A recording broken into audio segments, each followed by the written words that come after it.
Original Koi Herbal Capsule. India Cross Andrinos, taga Neville Hills, Barangay Busay. Ang akong edad karon kay 61 years old. Dali na kay ko kapuyon sa unang panahon niya. Kanang paggamit ako sa Koi, confident na kay ko sa kong gibati. Asa akong bana ako sang gipainom ana. Mura gani among vitamins antod karon na abot na nako og senior citizen. Sa una pa ko'y senior sa una, 50 pa ko'y mga 40 plus pa ko. Nahantod karon abot ako 61, akong bana mo 62 na siya. Daghang salamat sa Original Koi Herbal Capsule. The Original Koi Herbal Capsule. This newscast is brought to you by San Mig Light. Get into the light life with San Mig Light. Nakakaproblema sa paglibang? Mag-inom sa Super Fiber, the fast-acting colon cleansing product approved by the FDA Philippines. Garantisado nga epektibo. Sa 2 hangtod 8 ka oras, imo na mapagawas ang higko nga makahatag og basta utan ug makamatay nga sakit. Ang hugaw nga colon, ang una nga silent killer. Death begins in the colon. Mag Super Fiber. Mas makita natong mayong resulta kung ato ubanon sa pag-inom ang Life Extension Vitamin D3 kay Super Fiber. Para sa himsog kag maayong digestion, mag-inom kada adlaw sang Super Fiber. Mapalit sa mga butika. That news was brought to you by ACS Manufacturing Corporation. ISO certified world-class quality. ACS. Nibalik na ang pinakauna nga kape nga na ay vitamin D3. Karon, Vita D Plus Coffee Mix na ay reishi mushroom ug mangosteen fruit extract pa. Ang healthy nga kape ug humot ug lami kaayo. Vita D Plus Coffee Mix. May kape na ka, may vitamin D3 pa ka. Mapalit sa mga butika. That time check was brought to you by ACS Manufacturing Corporation. ISO certified world-class quality. ACS. Day andak, nganong masulubon man kanang naong nimo? Naluhoy manggug ko ni Lolo Papa Rans. Mitukar na po ang iyang hubak ko gayoma. Mitaas pag yan ang iyang blood sugar. Lakaw dayon ngadto sa butika. Pagpalit dayon og Biotrof Herbal Capsules, sigurado kung dako kinigi katabang para mahupay ang gipamatay nga balatian sa imong lolo. Tungod kay ang Biotrof, bantugan na kaayong makaalim sa mga nagkalain-laing suliran sa panglawas. Sud na sa dugayng panahon. Papa Rans, okay na kaya kong lolo. Salamat kayo sa Biotrof Herbal Capsules, the wonder food supplement. Biotrof Herbal Capsules, mapalit sa mga butika nga naa sa inyong dapit. That news was brought to you by ACS Manufacturing Corporation. ISO certified world-class quality. ACS. Oh, day, gano ka? Ang akong anak gidinggi, tabagi ko guyat. Day, dugay na na akong isilbiya sa kahinginan nga mugamit kitang sedlenimit oil kay mauni tinuon nga mutabang nato. Ang pagsalig sa mga produkto sa Sed Marketing o sa Sedlenimit Oil may usa sa pagdipinsa sa atong kaugalingon. Labi na dyan sa dinggi, way lamok na makaduol nimo kung mugamit ka sa Sedlenimit Oil. Sukad karon kulyat, mugamit ako sa Sedlenimit Oil ug ang akong tibuok pamilya kay dako kaayo gasto kung madenggi ka. Sedlenimit Oil, produkto sa Sed Marketing Incorporated. Kini si Gulyat. Aduna ko'y bagong na-discover nga produkto sa Sed Marketing. Kini mao ang Sed Panyawan Coffee. Lahi kini nga klase sa kape. Siguradong ganahan ka kay gawas nga labian, isok, swabe ug espiso ang timpla niini. Ang Sed Panyawan Coffee, usa ka timpla lang nimo kung tinto ka na. O kini makapalagsik sa atong kalawasan. Busa mag Sed Panyawan Coffee na kita. Sed Panyawan Coffee, produkto sa Sed Marketing Incorporated. Pag ayo'y nabasagan, madaling remedyohan. Pagkatapos dikitan, Parang bago na naman.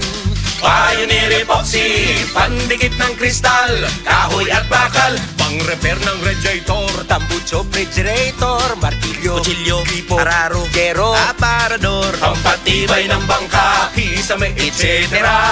Pioneer Epoxy, paborito ng bayan. Sa mga workaholic, epektibo ang atong Paragis Bila-Bila Herbal Coffee. Sama na lang ni Roland De La Cruz, nga taga Mati, Davao. Roland De La Cruz, sa Porok Isla, Barangay Central, Porok President.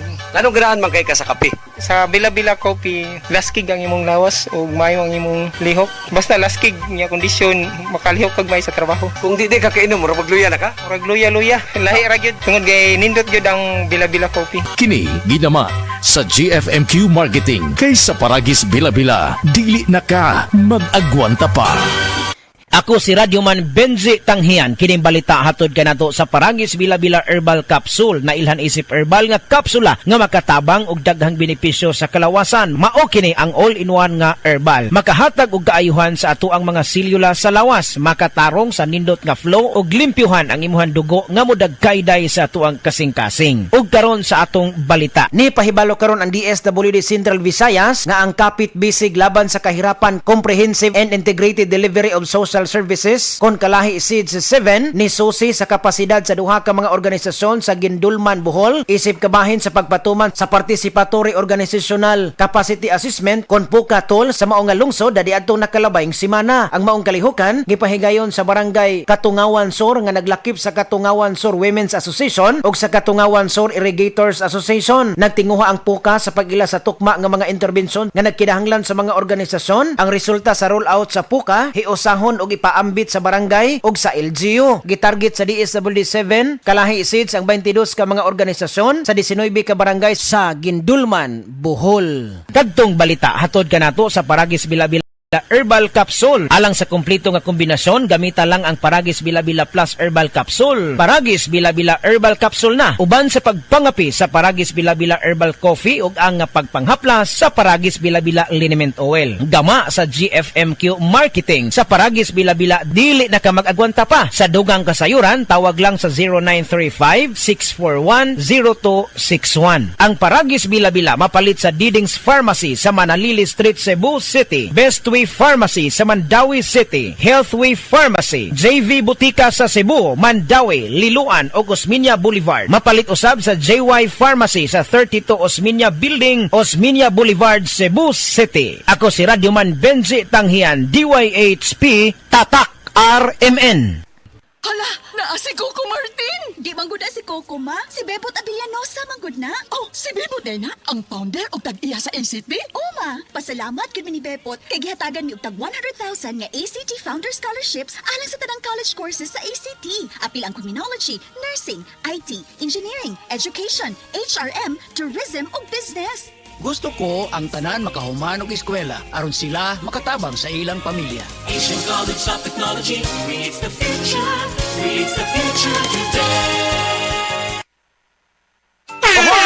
Kidney Care Time! Ako si Robert, nagpuyo sa Dumaguete. Sa una, grabe ang akong kahimtang tungod sa akong dialysis. Kato wala pa ako kasuway aning kidney care. Pwerte ra ba mahala magpa-dialysis. Pero sa nisugod na ko ani, dakong kausaban. Dili na lisod ipangihi, wanang suka-suka.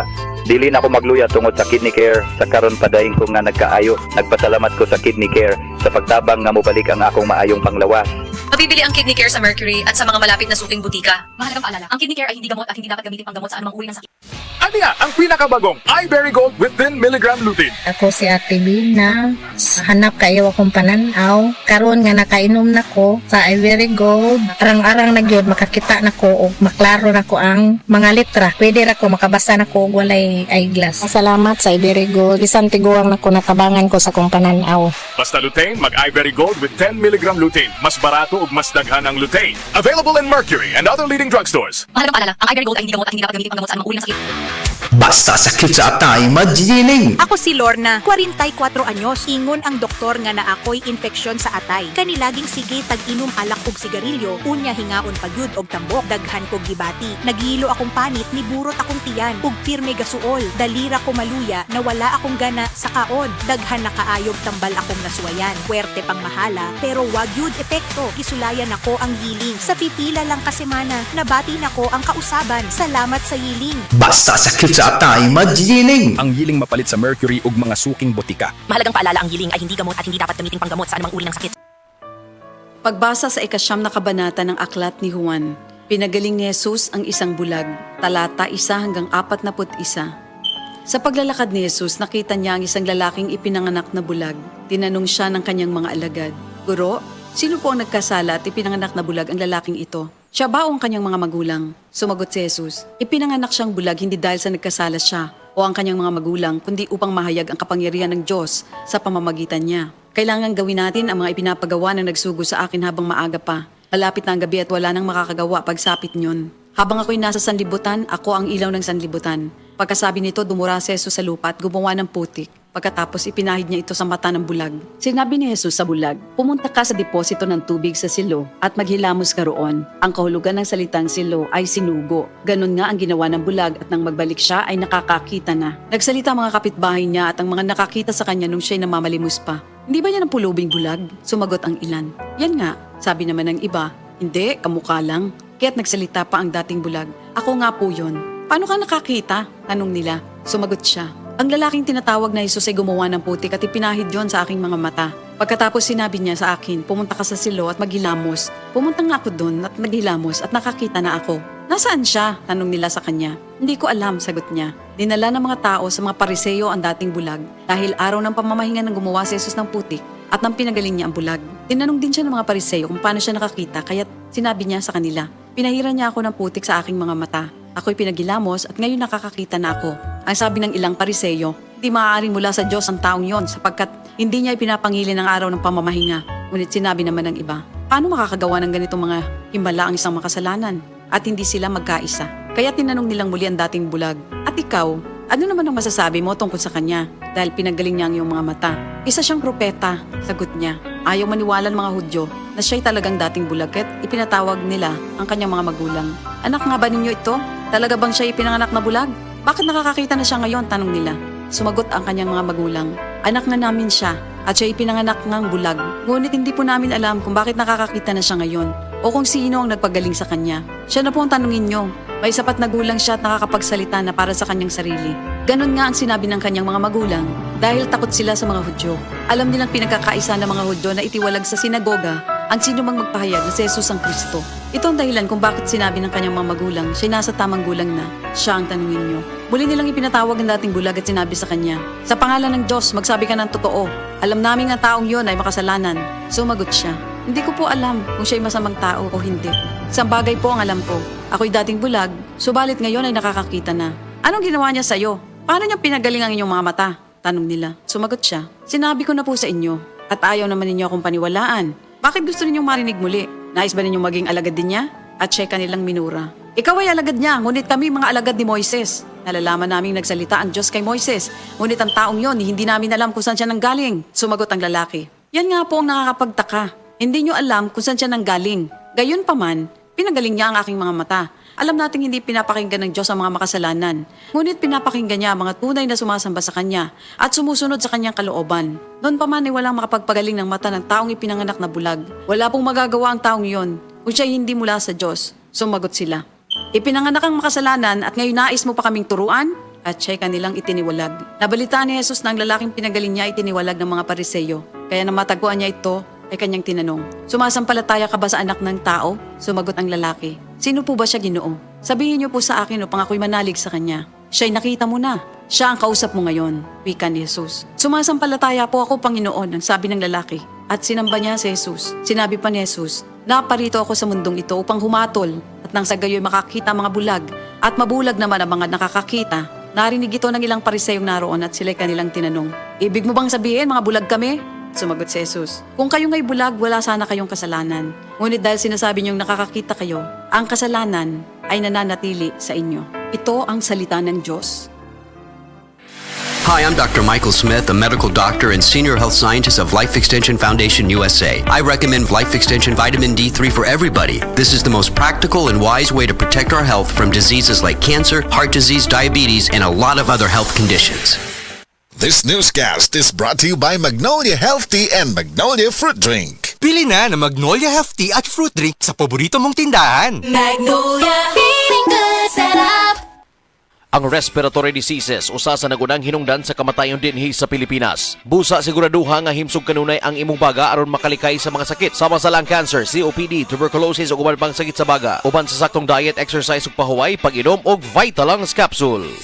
Kalami magkape, pero dapat good ang kape nimo healthy. Parehasan ning Vita D Plus Coffee Mix. Nibalik na ang imong paborito nga pinakauna nga kape nga na ay vitamin D3, reishi mushroom ug mangosteen fruit extract. Aromatic na ug lami pa. Pwede jud siya sa mga naay diabetes. Vita D Plus Coffee Mix. May kape na ka, na ay vitamin D3 pa ka. Kidney care time! Wala na ako mag-dialysis. Miundang ko. Mitumar ko, gipatumar akong asawa, ining kidney care. Kung naayo man ang akong kuhan, lawas, balik bang pagkondisyon.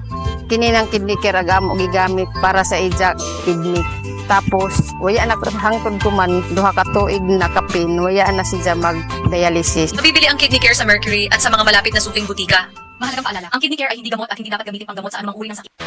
Basta sakit sa atay, magining. Ako si Marisa, 45 anyos. Hilig kaayo ko mukaon og tambok og moinom og bino. Apan sa dugay nga panahon, nabantayan ako nga nagilo na akong mga mata. Dalira kaayo ko maluya ug magsige og sakit akong tiyan. Usahay musuka pagani ko og dugo. Ana akong higala nga sulayan nako ang yiling. Paglabay lang sa pipila ka semana, nabatin ako ang kausaban. Salamat sa yiling. Wala gyud ko nagdahom nga makatabang kini nako. Basta sakit sa atay, magining. Ang yiling mapalit sa Mercury ug mga suking botika. Mahalagang paalala, ang yiling ay hindi gamot at hindi dapat gamitin panggamot sa anumang uri ng sakit. Mga idol, mangandam na tungod kay ang mga stars sa kusina ang mobida sa pinakamalakasang showdown sa recipe nga masustansya rap. Star Margarine ug DYHP Cebu presents Kusina Stars Sustansya Rap Showdown. Mag-uban-uban ta karong Marso 12 alas 5 sa hapon sa Kahipa Multipurpose Gym, Barangay Hipodromo, Cebu City. Ang Kusina Stars Sustansya Rap Showdown, dalit ka nato sa Star Margarine. Dagdag sustansya rap para mas abot ang pangarap og DYHP Cebu.